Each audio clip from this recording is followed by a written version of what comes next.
Olá pessoal, eu sou o Senhor Reis, hoje tô aqui com vocês para trazer mais um vídeo, dessa vez falando sobre Goblin Slayer Gaiden Year One, a história de origem do Goblin Slayer, como ele se tornou, o que ele se tornou, esse viciado em matar goblins. Eu trouxe ele aqui porque já faz bastante tempo que eu li, ainda tô acompanhando, e é uma história que eu gostei bastante, inclusive já vou dizendo no início, é uma história que eu achei até melhor que o original, e eu resolvi trazer ele aqui para vocês, né? Caso vocês gostem da história do Goblin Slayer, eu pensei em trazer uma que é do mesmo universo, e que eu acho que é melhor ainda. Então, toma aqui o porquê que eu acho que Goblin Slayer Gaiden vale a pena. Então, a primeira coisa que eu gostaria de falar é que nesse daqui existe um foco maior no Goblin Slayer indo nas primeiras aventuras sozinho, matando goblins sem precisar da ajuda de um grupo. Por mais que eu goste, né, da interação de grupos e do trabalho em equipe, eu ainda assim gosto muito do conceito de lobo solitário, e o Goblin Slayer nesse mangá abraça esse conceito, e não é só um conceito que é usado aqui de forma ruim, mas é um conceito executado de uma forma muito boa. É muito legal você ver o Goblin Slayer entrando nas dungeons, entrando nos ninhos dos goblins e aprendendo como matar goblins, aquelas lições que já estão bem enraizadas na mente dele no futuro, que a gente já tá acostumado,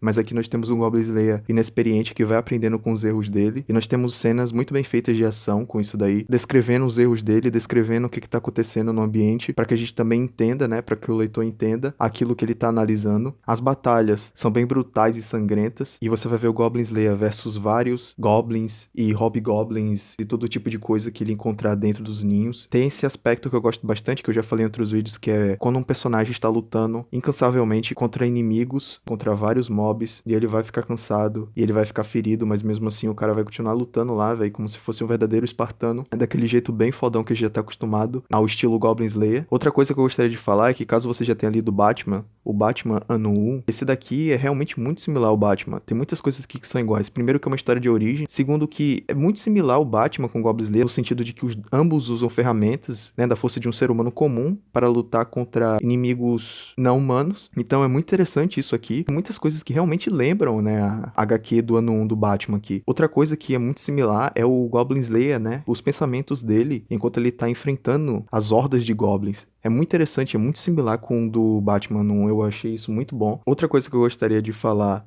é em relação à arte. A arte é muito boa. Aqui o autor faz um trabalho excelente com a arte, tem muitos painéis muito bonitos. Eu tenho certeza que vocês vão adorar tanto quanto eu. Tem painéis ótimos. Aqui você vai ver também personagens que você já viu na história original, mas que, assim como o Goblin Slayer, estão mais novos e mais inexperientes. Você vai ver a interação deles com o Goblin Slayer, né? Como eles conheceram esse maníaco de goblins, que era só um aventureiro comum no início e que se tornou aquele aventureiro bastante respeitado no futuro. Isso é muito interessante também, você vê como eram os outros aventureiros que você já está acostumado na obra original. Eles vão apresentar um crescimento junto ao Goblin Slayer. Você também vai ter não só os aventureiros, mas como outros personagens que você também já viu no mangá original sendo apresentados aqui e que vão ter o seu crescimento junto ao Goblin Slayer. Um exemplo disso é a amiga de infância dele. Vai ser ensinado quem era a amiga de infância dele, como ele se conheceram, qual a relação que eles têm, assim como a própria infância do Goblin Slayer também. Por que que ele se tornou o que ele se tornou, qual é o caminho dele, por que que ele tem esse ódio tão profundo contra goblins, assim como foi que ele treinou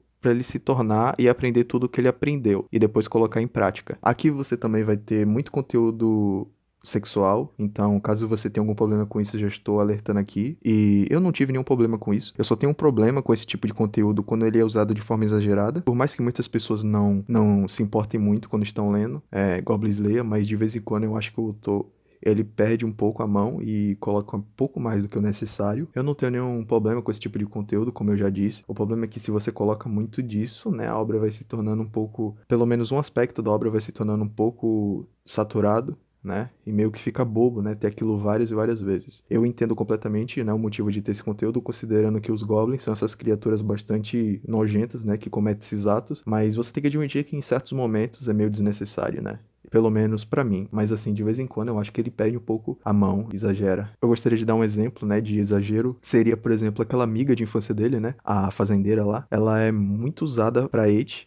Ela tem um motivo de estar lá, assim, um motivo, né, relacionado ao próprio desenvolvimento do personagem principal, pra ele crescer como um ser humano, considerando que ele é essa máquina de matar, que gosta de matar goblins, principalmente nesse início, né, ele é um ser humano que só pensa nisso. Então ela é importante pra desenvolver o personagem, mas ainda assim ela é muito usada pra Eit. É meio que quando eu tô lendo nessas partes, assim, que tem ela, eu fico meio desanimado, porque é sempre aquele exagero. Aqui nós também teremos a exploração de alguns mobs que nós não vimos no mangá original. Nesse daqui nós teremos mobs que nós não tínhamos visto, como por exemplo o Devorador de Pedras, que também vai aparecer aqui, e outros mobs. É nada muito diferente, assim, não uma exploração muito vasta desse mundo do Goblin Slayer, mas ainda assim vai aparecer novos mobs, até novos personagens, inclusive, nessa história, que vão ter um arco dedicado até pra eles, enquanto o Goblin Slayer tem o seu próprio arco. Eu volto aqui a repetir na reta final do vídeo que eu prefiro muito mais esse Goblin Slayer, porque eu gosto bastante das batalhas, principalmente com o Lobo Solitário, que é o Goblin Slayer nesse início, e com ele aprendendo tudo. Inclusive, como eu vou repetir, muito similar ao próprio Batman. Caso você queira recomendação de outras obras boas,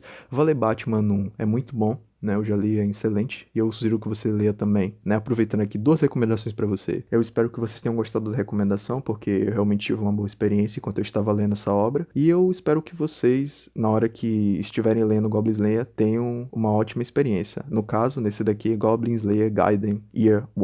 Então, é isso daí, pessoal. Eu espero que vocês tenham uma ótima experiência enquanto vocês estiverem lendo Goblin Slayer Gaiden, ok?